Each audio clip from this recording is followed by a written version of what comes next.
Sa paanan ng bundok Banahaw, ang nayon kung saan nakatira si Mika at ang kanyang lola ay tahanan sa simpleng pamumuhay ngunit maraming masasayang alaala. Sa isang maliit na bahay na gawa sa kawayan at nipa, ginugugo ng maglola ang kanilang araw sa paggawa ng mga banig at basket na ibebenta sa kalapit na palengke. Isang umaga, habang ginigising si Mika ng kanyang lola mula sa isang panaginip kung saan siya'y nakakakita, narinig niya ang matatag na tinig ng kanyang lola mula sa kusina. "Mika apo, gising na. Kailangan na nating maghanda at magtitinda pa tayo sa palengke," sabi ni Lola Alicia. "Opo Lola, sandali lang po," tugon ni Mika. Dahan-daang umupo si Mika sa gilid ng kanyang banig, inabot ang tungkod na nakalagay sa tabi ng kanyang kama, at pilit na hinanap ang kanyang tsinelas gamit ang kanyang mga paa. Nadama niya ang malamig na sahig na kawayan sa ilalim ng kanyang mga talampakan habang pinapakiramdaman ang bawat hakbang papunta sa kusina kung saan naghihintay ang kanyang lola. "Nakahanda na ba ang mga banig at basket na dadalhin natin sa palengke ngayon?" tanong ni Mika habang inaabot ang isang tasa ng mainit na tsaa na inihanda ng kanyang lola. "Oo apo, tinapos ko ang huling piraso kagabi. Siguraduhin mo lang na lahat ng ating dala ay nasa ayos para sa mga mamimili," sambit ni Lola habang iniaabot ang tasa kay Mika. Habang umiinom ng tsaa, pinakiramdaman ni Mika ang madilim na umaga sa labas ng kanilang munting bahay. Bagaman hindi niya makita, nadama niya ang lamig ng hangin at ang patak ng hamog mula sa mga dahon. "Lola, kahit kailan, hindi ko po nakakalimutan ang bawat daan at bawat halaman sa gubat.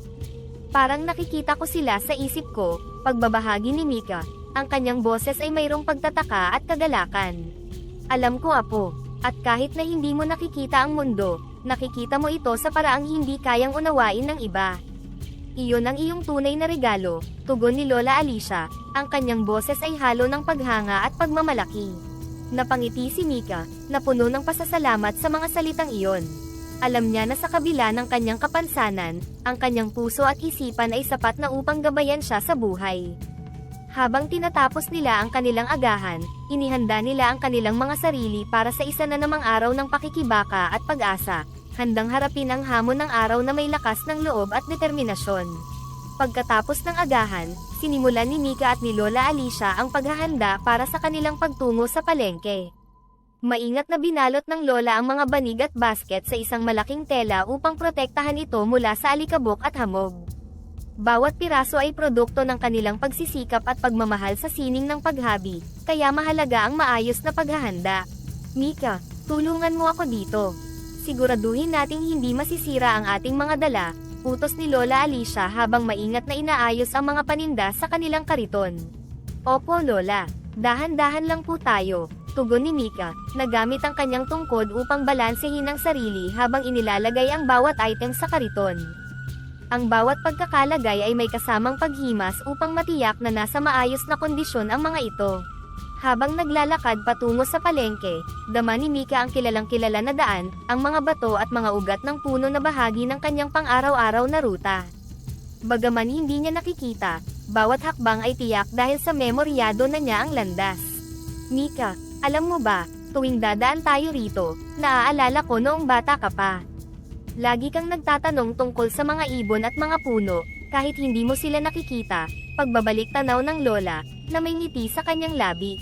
"Lola, kahit hindi ko nakikita ang mundo, ipinaparamdam ninyo sa akin ang ganda nito sa pamamagitan ng inyong mga kwento. Parang nakikita ko rin ang mga kulay at anyo ng paligid sa tulong ng aking imahinasyon," sagot ni Mika, na may bahid ng kasiyahan sa kanyang tinig. Pagdating sa palengke, sinalubong sila ng mga suki nilang mamimili na nakangiti at sabik na makita ang kanilang mga paninda. "Magandang umaga, Aling Alicia, Mika. Anong bago ninyong dala ngayon?" bati ng isang suking mamimili, na agad lumapit upang tingnan ang mga bagong gawang banig at basket. "Magandang umaga, Manang Aurora. May mga bagong disenyo po kami.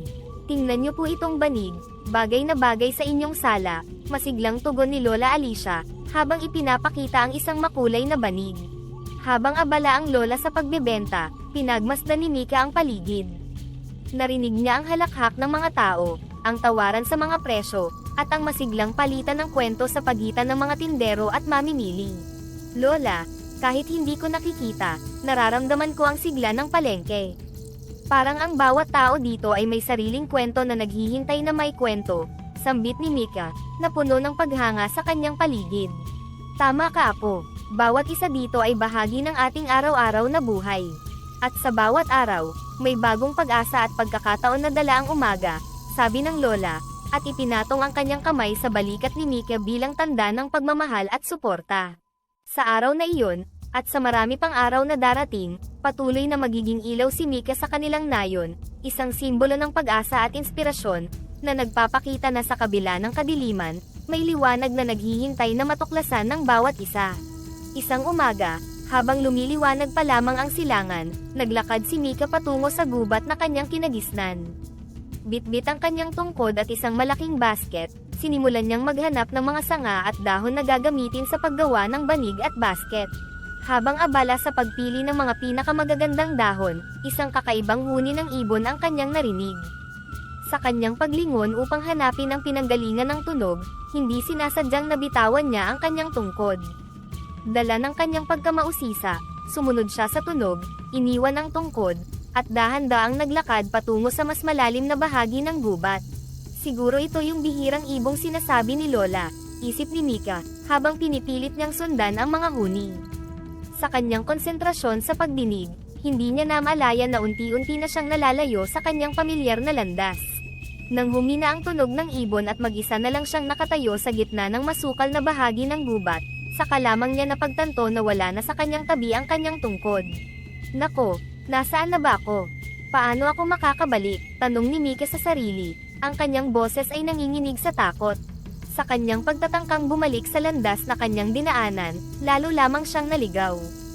Habang lumilipas ang oras, nadama niya ang pagtaas ng kanyang pag-aalala at takot.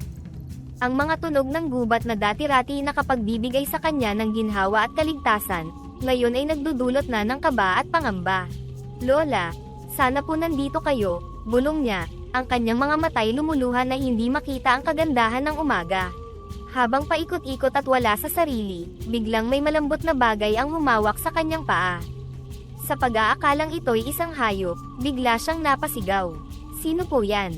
Tulungan niyo po ako please, sigaw ni Mika. Ang kanyang boses ay halos mag-echo sa kapaligiran. Mula sa likuran ng isang malaking puno, isang mahinahon na tinig ang sumagot. Huwag kang matakot, ako'y isang kaibigan. Ako si Patnubay, ang duwende ng gubat na ito, sabi ng tinig, sa tonong may pag-unawa at kabaitan. Patnubay, duwende, totoo po ba kayo? Nawala po ako, naiwan ko ang tungkod ko at hindi ko na mahanap ang daan pa uwi. Pagbabahagi ni Mika, ang kanyang boses ay halo ng takot at pagtataka. Oo, totoo ako, at huwag kang mag-alala Mika. Tutulungan kita. Pero bago yan, maaari mo bang sabihin kung paano ka napunta rito nang wala ang iyong tungkod? Tanong ni Patnubay, habang dahan-daang lumalapit sa kanya. Sa pagitan ng kanyang mga paghikbi, ikinwento ni Mika ang kanyang pagsunod sa huni ng ibon at kung paano niya naiwan ang kanyang tungkod. Sa bawat salita, nadarama niya ang pagkawala ng kanyang takot, napapalitan ng kakaibang kapanatagan. Naiintindihan ko, huwag kang mag-alala Mika, hindi lang kita tutulungan makauwi, ngunit may regalo ako para sa iyo, bilang gantimpala sa iyong kabaitan sa kalikasan, sambit ni Patnubay, na ngayon ay nasa tabi na ni Mika. Hinahawakan ang kanyang kamay na may pagmamahal at pag-aalaga. Sa sandaling iyon, kahit papaano, naramdaman ni Mika na siya ay nasa mabuting mga kamay, at marahil, ang kanyang pagkawala sa gubat na ito ay maaaring magdala ng isang bagong simula. Habang tahimik silang nakaupo sa ilalim ng isang lumang puno ng balete, binuksan ni Patnubay ang isang maliit na kahon na gawa sa mga dahon at lumang kahoy. Mula roon, inilabas niya ang isang tuta na may kakaibang kulay ng balahibo na tila kumikinang sa ilalim ng sinag ng araw. Mika, ito si Liwanag, pagpapakilala ni Patnubay habang inilalapit ang tuta kay Mika. Hindi lamang siya isang ordinaryong aso. Siya ay mula sa sinaunang lahi ng mga asong gabay na may mahika, na kayang makakita ng mga bagay na hindi kayang makita ng normal na mata. Habang hinahaplos ni Mika ang malambot na balahibo ni Liwanag, naramdaman niya ang isang hindi maipaliwanag na koneksyon sa munting nilalang. Siya ba talaga ang magiging mata ko? Tanong niya. Ang kanyang boses ay mayroong pagtataka at bahagyang kaba. Oo, at higit pa roon, tugon ni Patnubay, si Liwanag ay itinakda para sa iyo. Sa kanyang tulong, Hindi ka lamang makakakita ng daan, kundi pati na rin ang mga nakatago na yaman ng ating gubat. Pero tandaan mo, ang tunay na yaman ay hindi lamang material na bagay kundi ang mga aral at karanasang iyong makakalap sa iyong paglalakbay kasama siya. Paano ko siya gagabayan kung ako man ay hindi nakakakita? Tanong ni Mika. Ang kanyang puso ay napuno ng alinlangan. Si Liwanag ay hindi lamang gabay sa paningin, kundi gabay sa puso. Sundan mo lang ang kanyang hakbang at magtiwala ka sa kanya. Pakikinggan ka niya at poprotektahan sa anumang panganib, paliwanag ni Patnubay, sa tonong nakakaengganyo. Nagdulot ito ng isang malalim na pagmumuni-muni kay Mika.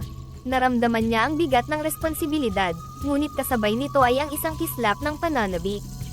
Sa mga sandaling iyon, unti-unting nabawasan ang kanyang takot, na napalitan ng pag-asa at kuryosidad sa mga posibilidad na maaring idulot ng bago niyang kasama. Magiging mabuti ba akong kaibigan at gabay para sa kanya, Patnubay? Sambit ni Mika. Ang kanyang mga kamay ay maingat na yamakap kay Liwanag. Mika, ang iyong kabaitan at lakas ng loob ang magiging susi. Ang bawat araw ay isang pagkakataon para sa inyo na lumago at matuto mula sa isa't isa, sagot ni Patnubay, na may ngiti sa kanyang labi. Habang tumatagos ang sinag ng araw sa mga sanga ng puno, tumingala si Mika, pakiramdam niya'y may bagong liwanag na sumisilay sa kanyang buhay. Kahit hindi niya ito nakikita, nadama niya ang init nito sa kanyang balat, at sa kanyang puso, ang init ng bagong pag-asa. Salamat, Patnubay. Hindi ko alam kung paano kita mapapasalamatan, wika ni Mika. Ang kanyang boses ay halos mapaluha sa pasasalamat. Ang pinakamagandang pasasalamat ay ang pagyakap sa bawat araw na may pasasalamat at kabutihan. Ang yaman ay nasa paligid mo, Mika. Ngayon, may kaibigan ka nang tutulong sa iyong hanapin ito, paalala ni Patnubay. Habang papalubog ang araw, naglakad si Mika pabalik sa kanilang tahanan, hindi na bilang mag-isa kundi kasama ang isang bagong kaibigan na si Liwanag, na magiging gabay niya sa marami pang araw na darating.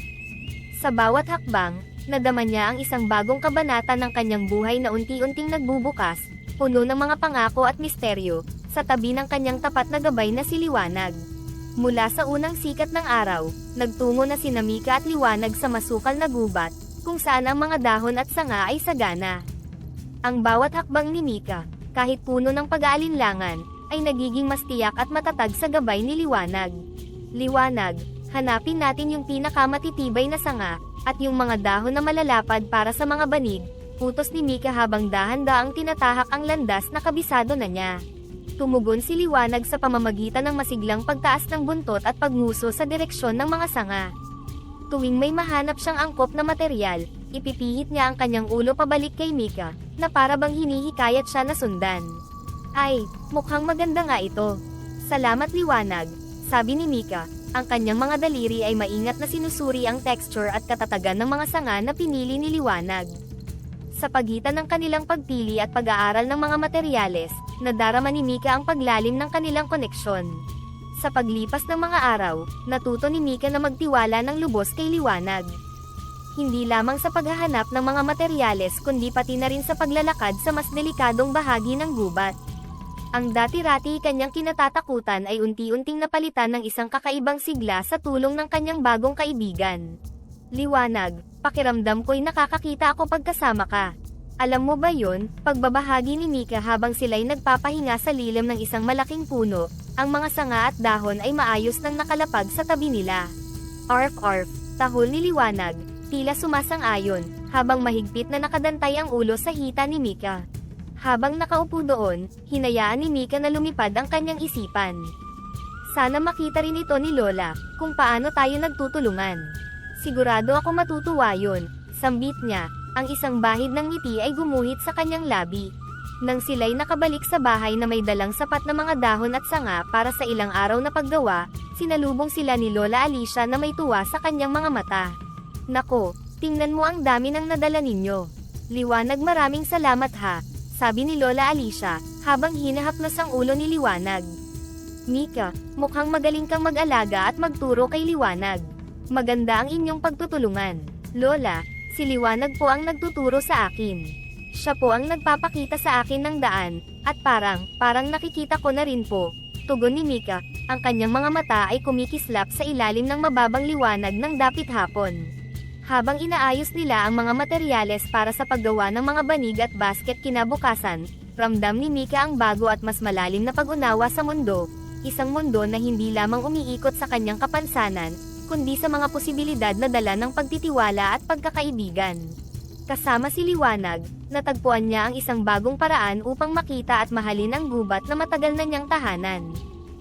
Habang tumatagal ang pagsasama ni Mika at Liwanag, lumalim ang kanilang pagtuklas sa gubat at sa mga nilalang na naninirahan dito.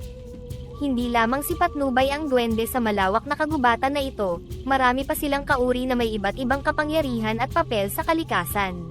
Isang hapon, habang naghahanap ng mga sanga at dahon na gagamitin sa paggawa ng mga bagong banig, narinig ni Mika ang mahinang pagtawa mula sa ilalim ng isang malaking dahon ng taro. "Sino po yan?" tanong ni Mika, habang dahan-daang lumapit si Liwanag, ang kanyang ilong ay tila nag-uusisa sa pinanggagalingan ng tunog. "Ay, pasensya na, nakikiliti kasi ako sa mga dahon na ito," sagot ng isang maliit na boses. Isang maliit na duwende na may makintab na asol na balat at suot na mga dahon bilang damit ang dahan-daang lumabas mula sa ilalim ng dahon. "Ako si Dalisay. Ikaw ba si Mika? Nabanggit ka na ni Patnubay sa amin," sambit ng duwende, ang kanyang mga mata ay kumikislap sa kasiyahan. "Opo, ako nga, kasama ko si Liwanag, ang aking gabay," tugon ni Mika, na ngayon ay nakangiti sa tuwa ng pagkakaroon ng bagong kaibigan. "Ano po ang ginagawa ninyo dito sa ilalim ng dahon?" "Ah, nag-aaral ako ng mga halaman dito. Bawat isa ay may kani-kanyang gamit at kahalagahan sa gubat," paliwanag ni Dalisay, habang itinuturo ang iba't ibang halaman sa paligid. Habang ipinapaliwanag ni Dalisay ang kanyang mga natuklasan, lumapit ang iba pang mga duwende na naging mausisa rin kay Mika at Liwanag. Isa na rito si Bighani, isang duwende na dalubhasa sa mga bulaklak. "Kumusta, Mika? Ako si Bighani. Nagtutulungan kami dito sa pag-aalaga ng mga bulaklak na nagbibigay kulay at buhay sa ating gubat," sabi ni Bighani, habang maingat na pinupulot ang isang nahulog na bulaklak at muling itinatanim ito. "Ang ganda ng inyong trabaho. Sana matulungan ko rin kayo," sabi ni Mika. Ang kanyang interes ay lalo pang lumalim habang nakikinig sa mga kwento ng mga duwende. "Tiyak na marami kang matutulungan dito. Bawat isa sa atin, kahit gaano kaiba, ay may lugar at papel sa kalikasan," wika ni Dalisay. Sa pagtatapos ng araw, hindi lamang mga sanga at dahon ang kanilang dala pauwi kundi pati na rin ang mga bagong kaibigan at kaalaman. Ang bawat nilalang sa gubat, mula sa mga duwende hanggang sa mga hayop, ay naging bahagi na ng buhay ni Mika at Liwanag. Ang kanilang mga paglalakbay sa gubat ay naging mas makabuluhan at masaya, puno ng mga aral at pagtuklas na magkasama nilang hinarap. Sa bawat paglalakbay sa gubat, hindi lamang mga kaibigan ang natagpuan ni Mika at Liwanag kundi pati na rin ang mga hamon na sumubok sa kanilang katatagan at pagkakaisa. Isang umaga, nang magpasya silang tuklasin ang isang bagong bahagi ng gubat, isang biglaang pagbaha ang naganap dahil sa walang tigil na pag-ulan na ilang araw nang nagpapalugmok sa buong lugar. Ang mga landas na dati nilang nilalakaran ay unti-unting nabalot ng tubig, na nagdulot ng malaking hamon sa kanilang paglalakbay. "Liwanag, mukhang mataas ang tubig sa daang ito.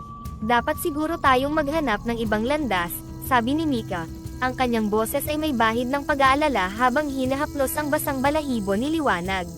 "Arf arf," tugon ni Liwanag, ang kanyang ungol ay tila nagpapahiwatig ng pagsang-ayon habang maingat na sinusubukang humakbang sa mga hindi matatag na lupa. Habang sinisikap nilang maghanap ng ligtas na daan, natagpuan nila ang kanilang sarili sa isang mapanlinlang na landas na puno ng lumot at madulas na bato. Sa bawat hakbang, kinakailangan nilang umasa sa bawat isa ng higit kailanman.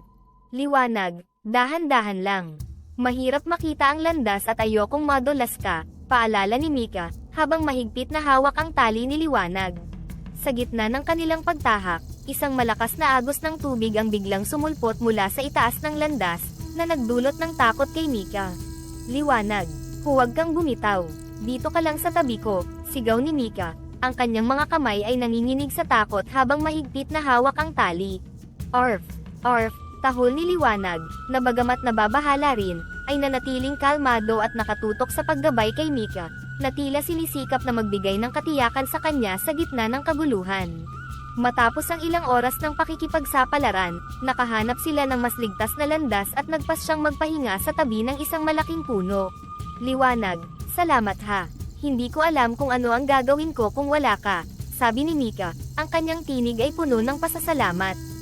Natakot ako kanina, pero dahil nandyan ka, naramdaman kong may kasama ako sa bawat hakbang. Orf, tugon ni Liwanag, na tila nagpapahiwatig ng kanyang walang pag-aalinlangang suporta at proteksyon sa kanyang kaibigan. Sa sandaling iyon, nadama nila ang tunay na kahulugan ng pagkakaisa at tiwala.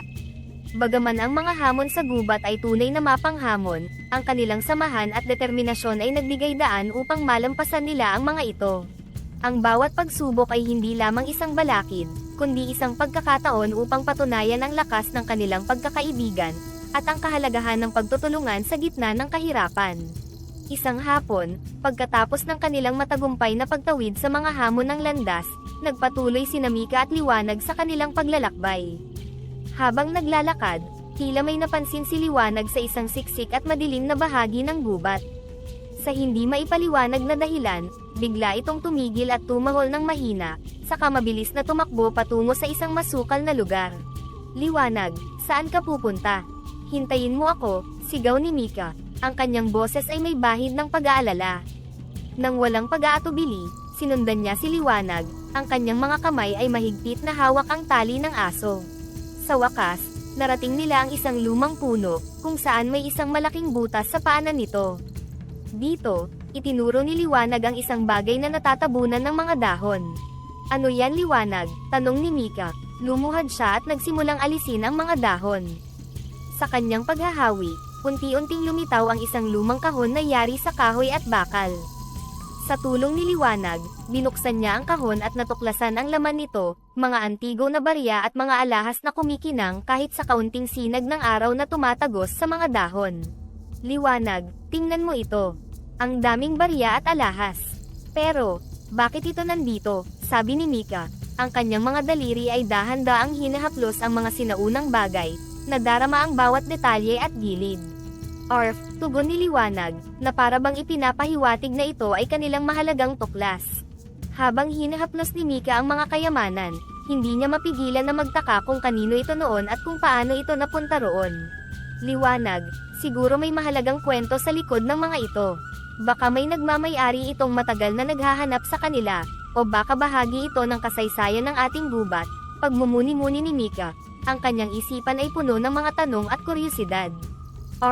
Orf, masiglang tugon ni Liwanag, na para bang sinasabi na kahit anong kwento ang mayroon ang mga ito, mahalaga na ito'y maingat nilang itago. Tama ka, Liwanag. Dapat nating ipaalam ito kay Lola. Sigurado akong alam niya kung ano ang dapat nating gawin sa mga ito, sabi ni Mika.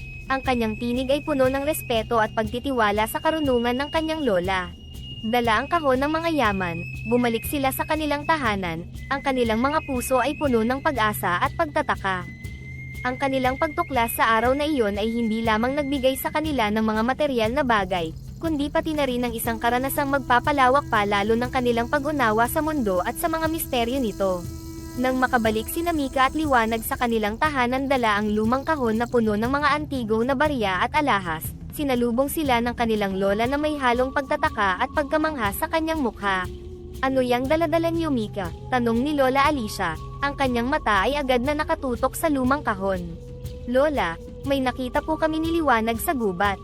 Isang lumang kahon po ito, puno ng mga barya at alahas, paliwanag ni Mika, habang maingat na inilalapag ang kahon sa lamesa. Nang buksan ng lola ang kahon at masilayan ang laman, napabuntong hininga siya sa paghanga. Diyos ko, mga lumang-luma na barya at alahas. Saan mo ito natagpuan? Sa isang lihim na lugar po sa gubat, itinuro po sa akin ni Liwanag, tugon ni Mika. Ang excitement ay bakas sa kanyang boses. Ito'y maaaring makatulong ng malaki sa atin, Mika. Kailangan nating pag-isipan ng mabuti kung ano ang gagawin natin dito, sabi ni Lola Alicia, habang dahan-daang hinahaplos ang ilan sa mga alahas. Ano po ang iniisip ninyo, Lola? Tanong ni Mika, umaasa sa mungkahi ng kanyang lola. Kung tama ako, mahalaga ang mga ito. Maaari nating ibenta ang mga alahas at barya. Ang pera na makukuha natin ay magagamit natin para sa mas magandang kinabukasan. Sa tagal ng ating paghihirap, Apo, ito na ang ating pagkakataon na umasenso, paliwanag ng lola, puno ng katiyakan at determinasyon sa kanyang boses. Nang marinig ni Mika ang plano, siya'y nakaramdam ng panibagong pag-asa. Opo Lola, makakatulong po talaga ito sa atin. Sa gabing iyon, habang pinagmamasdan nila ang mga barya at alahas, pareho silang nakaramdam ng excitement at pag-asa para sa hinaharap. Ang kanilang desisyon na ibenta ang natagpuang yaman ay nagbigay sa kanila ng isang oportunidad na baguhin ang kanilang buhay. Ang matagal na nilang pinapangarap na maginhawang buhay ay tila ngayon lang naging abot kamay. Matapos ibenta ang ilang mga alahas, sina Mika at ang kanyang lola ay nagkaroon ng sapat na pondo para simulan ang kinakailangang pagkukumpuni ng kanilang tahanan. Isang umaga, habang nakaupo sa kanilang sala na may butas-butas na bubong, tinalakay nila ang mga plano para sa pag-aayos. Mika, mahalaga na unahin natin ang pagpapaayos ng bubong. Kapag umuulan, pumapasok ang tubig dito sa atin, paalala ng lola, habang hinahaplos ang kanyang apo sa kamay para bigyang diin ang kanyang punto. Opo lola, naririnig ko po ang patak ng ulan kapag bumubuhos ito, at nararamdaman ko ang lamig, tugon ni Mika, ang kanyang tinig ay may bahid ng pag-aalala. Dapat din po nating ayusin ang mga bintana at pinto para mas ligtas tayo, lalo na sa gabi. Sumang-ayon si Lola Alicia at nagpasya silang kumuha ng lokal na karpintero, si Mang Ernesto, na kilala sa kanilang nayon dahil sa kanyang husay at integridad. Nang dumating si Mang Ernesto para tignan ang bahay, masinsinan nilang tinalakay ang mga kinakailangan na gagawin. Mang Ernesto, gusto po sana namin na maging matibay ang pagkakaayos, lalo na sa bubong. Madalas po ang bagyo dito sa atin, sabi ng lola, na may diin sa bawat salita. Naiintindihan ko po Aling Alicia. Gagamitin natin ang pinakamahusay na mga materyales para dito. Siguraduhin natin na matibay ang bubong at hindi kayo magkakaproblema sa mga susunod na taon, tugon ni Mang Ernesto, habang sinisiyasat ang kondisyon ng bahay. Habang nagsisimula ang pagkukumpuni, sinikap ni Mika na malaman ang bawat proseso sa abot ng kanyang makakaya. Lola, kahit hindi ko po nakikita, gusto ko pong maramdaman ang bawat pagbabago sa ating tahanan. Pakisabi po sa akin kung ano ang ginagawa nila, pakiusap niya. Siyempre apo, ikukwento ko sa iyo ang bawat detalye, pangako ng lola, na masaya sa kahilingan ni Mika. Sa mga sumunod na araw, habang nagaganap ang mga pagbabago, detalyadong inilalarawan ni Lola Alicia ang bawat pag-unlad. Ngayon, inaayos nila ang mga sirang bahagi ng ating bubong. Pinapalitan nila ito ng bagong bubong na matibay sa bagyo, kwento niya habang magkahawak kamay silang nakaupo at nakikinig sa mga tunog ng pagkakarpintero. Lola, masaya po ako na naririnig kong unti-unti nang nagiging maayos ang ating bahay. Parang nararamdaman ko ang bawat pagbabago, sabi ni Mika, ang kanyang puso ay puno ng pasasalamat. Sa pagtatapos ng renovation, kahit hindi niya ito nakikita, nadama ni Mika ang bago at mas matatag na bahay sa pamamagitan ng mga salaysay ng kanyang lola at sa mga bagong amoy ng pintura at kahoy. Lola, salamat po sa pagbabahagi ng bawat sandali. Pakiramdam ko po ay kasama ako sa bawat pagbabago, sambit niya, ang kanyang mga salita ay nagpapahayag ng malalim na kasiyahan. Walang anuman apo, ang ating tahanan ay simbolo ng ating bagong simula, at ikaw ay bahagi ng bawat hakbang nito, tugon ng lola, ang kanyang tinig ay puno ng pagmamalaki at pagmamahal. Sa bawat pagtapik ni liwanag sa bagong sahig, at sa bawat kwento ng lola, tunay na nadama ni Mika ang pagbabago ng kanilang tahanan, hindi lamang bilang isang pisikal na espasyo kundi bilang isang lugar ng bagong pag-asa at mga pangarap. Matapos ang pagpapaayos ng kanilang bahay, ninais ni Mika at ang kanyang lola na magbahagi ng biyaya sa kanilang komunidad. Napagpasyahan nilang mamigay ng tig-iisang sako ng bigas sa bawat pamilya sa kanilang nayon, isang gawain na may malaking kahulugan lalo na sa panahong di naranas ng lahat ang krisis. Isang maaliwalas na umaga, inayos nila ang mga sako ng bigas sa harap ng kanilang bahay. Habang inihahanda ito, dama ni Mika ang kasiyahan sa kanyang puso. Lola, pakiramdam ko po ay Pasko ngayon, natutuwa ako na makapagbigay tayo ng tulong sa ating mga kabarangay, sabi ni Mika. Ang kanyang mga kamay ay abala sa pag-aayos ng mga sako. Oo apo, wala nang mas hihigit pa sa ligaya na nararamdaman sa pagtulong sa kapwa, tugon ng lola, habang tinutulungan siyang itali ang mga sako. Hindi nagtagal, nagsimula nang dumating ang mga kapitbahay. Isa sa kanila, si Aling Remedios, isang balo na may 3 anak, ay lumapit kay Mika at mahigpit siyang niyakap. Mika, Lola Alicia, maraming salamat po sa tulong ninyo. Malaking tulong po nito sa amin, lalo na't mahirap ang panahon ngayon, sabi ni Aling Remedios, ang kanyang boses ay nanginginig sa damdamin. Walang anuman Aling Remedios, masaya kami na makatulong sa inyo, sagot ni Mika, habang hinahaplos ang likod ng babae. Isa pang kapitbahay, si Mang Carlos, isang matandang magsasaka, ay lumapit din. Sa totoo lang, bihira na ang may ganitong kabutihang loob ngayon. Salamat sa inyong maglola, malaking ginhawa ito para sa amin, sambit niya, ang kanyang mga mata ay lumuluha sa pasasalamat. Tayo-tayo lang din ang magtutulungan Carlos. Kung ano ang biyayang natanggap namin, nais din namin itong ibahagi sa inyo, paliwanag ni Lola Alicia, ang kanyang tinig ay puno ng kababaang loob. Habang ipinamamahagi ang bigas, ramdam ni Mika ang malalim na koneksyon sa kanyang komunidad.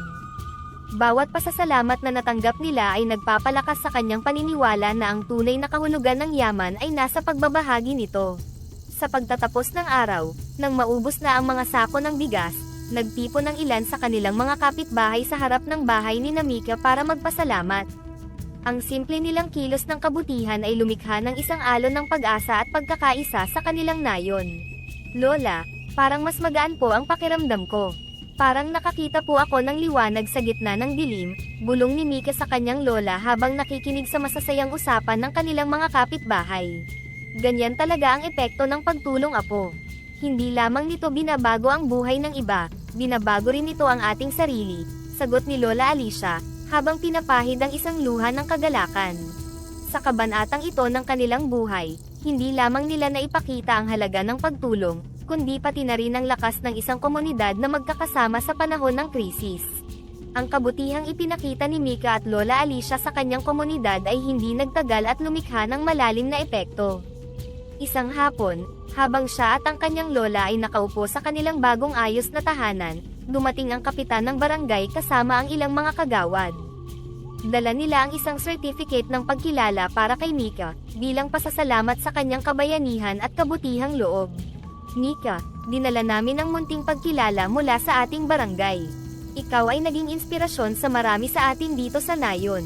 Ang iyong pagmamalasakit at pagkakawang gawa, sa kabila ng iyong kapansanan, ay nagpapakita na ang tunay na kabayanihan ay wala sa pisikal na kakayahan kundi nasa puso, sabi ng kapitan, habang iniaabot ang certificate kay Mika. Maraming salamat po, kapitan. Hindi ko po inaasahan ito. Ginawa ko lang po ang sa tingin ko po ay tama at makakatulong sa ating komunidad, tugon ni Mika. Ang kanyang mga kamay ay bahagyang nanginginig habang tinatanggap ang certificate. Mika, hindi lang ito pagkilala sa iyong nagawa, kundi pagkilala rin sa iyong katapangan. Marami sa atin ang may kumpletong paningin ngunit hindi makakita ng pagkakataong tumulong. Ngunit ikaw, sa iyong puso at isip, ay nakakita ng higit pa sa karamihan, dagdag ng kapitan, ang kanyang tinig ay puno ng paghanga.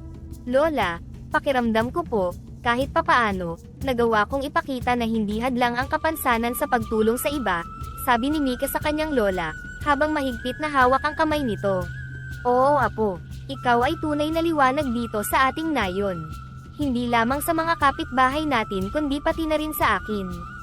Araw-araw kang inspirasyon sa akin at sa marami, tugon ng lola, ang kanyang mga mata ay may luha ng kagalakan.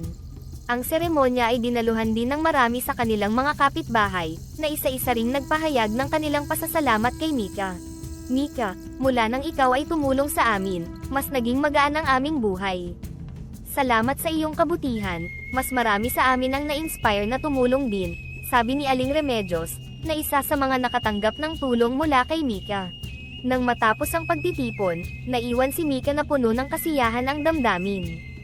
Sa gitna ng kanilang sala, nilingon niya ang kanyang lola at sinabi, Lola, sa lahat ng itinuro niyo po sa akin, ang pinakamahalaga ay ang laging tumulong sa abot ng aking makakaya. Salamat po sa paggabay niyo sa akin. Walang anuman apo, ikaw ang tunay na yaman ng buhay ko, sagot ni Lola Alicia, habang niyayakap ang kanyang apo ng mahigpit. Sa araw na iyon, hindi lamang isang certificate ang natanggap ni Mika kundi isang walang katumbas na regalo ng pagmamahal at pagkilala mula sa kanyang komunidad, na nagpatibay sa kanyang paniniwala na ang tunay na kabuluhan ng buhay, ay nasa pagbibigay ng sarili para sa kabutihan ng iba. Sa pagbubukas ng isang bagong kabanata sa buhay nila, sina Mika at ang kanyang lola ay nagising sa isang umaga na puno ng liwanag at pag-asa. Sa kanilang bagong ayos na bahay, ang bawat sulok ay sumasalamin sa bagong simula at seguridad na dala ng kanilang mga natagpuang yaman. Ngunit higit pa sa material na bagay, ang tunay na yaman nila ay ang pagkakaibigan at tiwala na kanilang nabuo sa mga nilalang ng gubat. Habang naghahanda ng agahan, si Mika ay masayang nagkwento sa kanyang lola tungkol sa mga pangarap niya na abot kamay dahil sa mga pagbabagong naganap. Lola, isipin niyo po, ngayon may sapat na tayo para sa lahat ng ating pangangailangan. At higit pa roon, nakatulong tayo sa ating kapwa, sabi ni Mika, habang inilalagay ang kanilang agahan sa lamesa. Oo apo, at ang pinakamahalaga, natutunan natin ang halaga ng pagtutulungan at pagmamahalan. Iyon ang tunay nating yaman, tugon ng lola, ang kanyang mga mata ay kumikislap sa tuwa at kasiyahan. Habang sila'y kumakain, dumating si Patnubay, ang duwende na unang nagbigay kay Mika ng mahiwagang aso na si Liwanag. Dala niya ang mga balita mula sa gubat at mga pasasalamat mula sa iba pang mga nilalang doon. Magandang umaga Mika at Aling Maria. Dala ko ang pasasalamat ng ating gubat. Ang inyong kabutihan ay umabot na rin sa aming mga tahanan, sabi ni Patnubay, habang ibinibigay ang isang maliit na basket ng mga sariwang prutas mula sa gubat. Magandang umaga Patnubay. Salamat sa iyong dalang biyaya.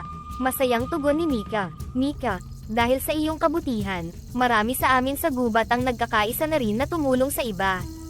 Ikaw ang aming inspirasyon, dagdag ni Patnubay. Ang kanyang boses ay puno ng paghanga at pasasalamat. Nagpatuloy ang kanilang pag-uusap, at bawat salita mula kay Patnubay ay nagbigay kay Mika ng bagong pananaw sa kahalagahan ng kanyang mga ginawa. Nadama niya ang isang malalim na koneksyon hindi lamang sa kanyang komunidad kundi pati na rin sa mga nilalang ng gubat. Lola, parang isang panaginip po. Nasa pagtulong natin sa iba ay may nagbabalik din palang biyaya sa atin, sambit ni Mika. Ang kanyang puso ay puno ng kagalakan. Totoo yan apo. Ang bawat mabuting gawa ay may katumbas na biyaya, kahit hindi natin agad nakikita. Ang mahalaga, ginagawa natin ang tama at mabuti, sabi ni Lola Alicia, habang pinagmamasdan niya ang kanyang apo na may labis na pagmamalaki. Sa pagtatapos ng kanilang pag-uusap, mas lalo pang tumibay ang kanilang determinasyon na ipagpatuloy ang paggawa ng mabuti. Ang umagang iyon ay hindi lamang isang simula ng isa pang araw kundi isang pagbubukas sa walang katapusang mga posibilidad ng kabutihan at pagkakaisa. Isang umaga, dinala ni Liwanag si Mika sa isang bahagi ng gubat na hindi pa nila nararating noon. Dito, nadiskubre nila ang isang nakatago na lambak na puno ng mga bihirang halaman at bulaklak na maaaring magamit sa paggawa ng mga bagong produkto para sa kanilang lumalagong negosyo. Habang dahan-daang inaakay ni Liwanag si Mika sa mga landas ng lambak, ipinahiwatig niya sa pamamagitan ng kanyang mga galaw kung saan maaaring makahanap ng pinakamagagandang halaman. Liwanag, dahan-dahan lang. I-guide mo ako sa mga halaman, mahina hong sinabi ni Mika, pinipilit pakiramdaman ang bawat halaman na kanilang nadadaanan. Alam mo Mika, simula ni Lola, habang masigasig na inaayos ang mga nakolektang halaman, ang mga halamang ito ay maaaring hindi lang basta magamit sa ating mga produkto. Maaari rin silang magbigay ng bagong pag-asa at kabuhayan para sa marami sa ating komunidad. Tama po kayo Lola, parang itinuro talaga tayo ni Liwanag dito para sa isang mas malaking dahilan. Hindi lang para sa atin, kundi para rin sa ating kapwa, tugon ni Mika, ang kanyang boses ay puno ng paghanga at pasasalamat. Nagplano sila kung paano nila gagamitin ang mga natatanging halaman sa kanilang produkto. Si Mika, kahit hindi niya nakikita ang mga kulay at anyo ng mga halaman, ay nadarama ang kanilang buhay at enerhiya sa pamamagitan ng kanyang mga kamay. Lola, parang nararamdaman ko ang enerhiya ng bawat sanga at dahon. Excited ako sa magiging produkto natin, sabi ni Mika, habang maingat na hinahawakan ang isang partikular na halaman na kanilang nakolekta. Apo, ito ang simula ng isang bagong yugto sa ating buhay. Ang bawat halaman na ito ay magiging simbolo ng pag-unlad at pagbabago. Patunay na sa kabila ng dilim, may liwanag at buhay na naghihintay na madiskubre, sagot ni Lola, ang kanyang tinig ay puno ng optimismo at pagmamalaki. Sa pagtatapos ng araw, naiwan si Mika na puno ng pasasalamat at pag-asa. Habang pinagninilayan niya ang walang katapusang posibilidad na dala ng pagkakaisa ng tao at kalikasan, naramdaman niya ang isang malalim na koneksyon hindi lang sa kanyang komunidad kundi sa buong mundo. Ang kwento ni Mika ay isang paalala na sa kabila ng kadiliman, may liwanag na naghihintay na matuklasan ng bawat isa sa atin, liwanag na magbibigay ng bagong direksyon at kahulugan sa ating mga buhay.